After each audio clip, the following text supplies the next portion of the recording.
अस्सलाम वालेकुम नाजरीन, आज हम बात करेंगे एक ऐसे स्कैंडल की जिसने आलमी सियासत, ताकत के मराकज़ और अशराफिया की दुनिया को हिला कर रख दिया। एक ऐसा नाम जो अपनी मौत के बाद भी दुनिया भर में बहस, तनाज़े और सवालात का मरकज बना हुआ है। हालिया दिनों में सामने आने वाली दस्तावेजात ने कई बड़े नामों, ताकतवर हलकों और आलमी शख्सियात से मुतालिक नए दावों और इल्जामात को जन्म दिया। लेकिन इन दावों में हकीकत क्या है और कौन सी बातें अब भी तहकीकात और तस्दीक की मुंतज़िर हैं? आइए इस पूरी कहानी को हक़ाइक़, इल्ज़ामात और आलमी रद्द-ए-अमल की रोशनी में समझते हैं।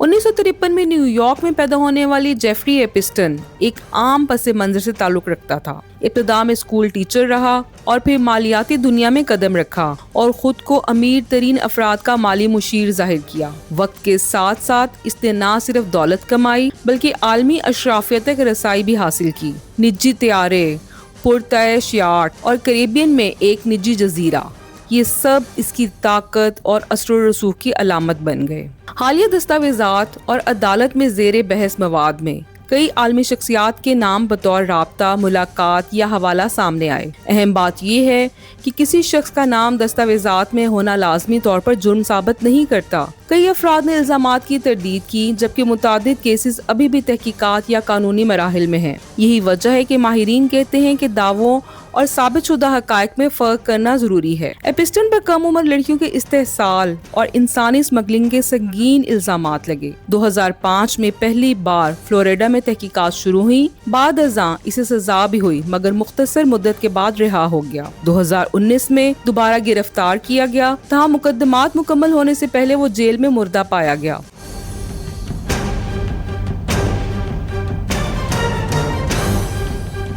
इसके बाद इसके करीबी साथी गैलिसन मैक्सवेल को अदालत ने सजा सुनाई, जिससे केस मजीद नुमाया हो गया। एपिस्टन की मौत को सरकारी तौर पर खुदकुशी करार दिया गया, मगर इस वाक़े ने बेशुमार सवालात को जन्म दिया।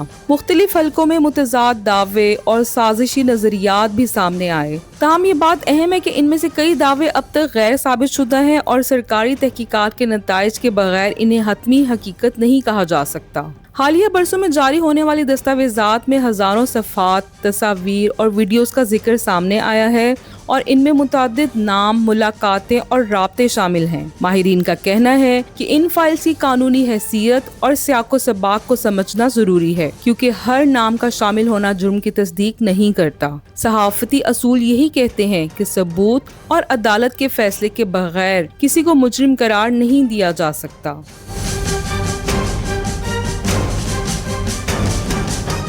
एपिस्टन स्कैंडल ने आलमी सतह पर ताकत, असर रसूख और एहतसाब के सवालात को जन्म दिया। कुछ मुबस्सिरीन का ख्याल है कि इस केस ने मगरिबी दुनिया में अशराफिया के एहतसाब पर नई बहस छेड़ दी। दूसरी तरफ मुतअद्दिद सियासी और खुफिया एजेंसियों से मुतालिक दावे भी सामने आए, ताहम इनमें से कई इल्जामात की आज़ादाना तस्दीक नहीं हो सकी।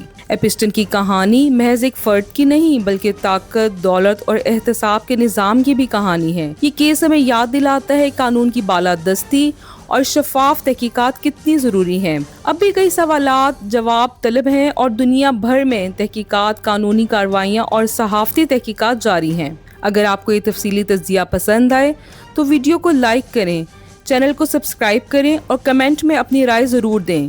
क्या आपके ख्याल में इस स्कैंडल की तमाम हकीकतें सामने आ चुकी हैं या अभी मजीद राज बाकी हैं?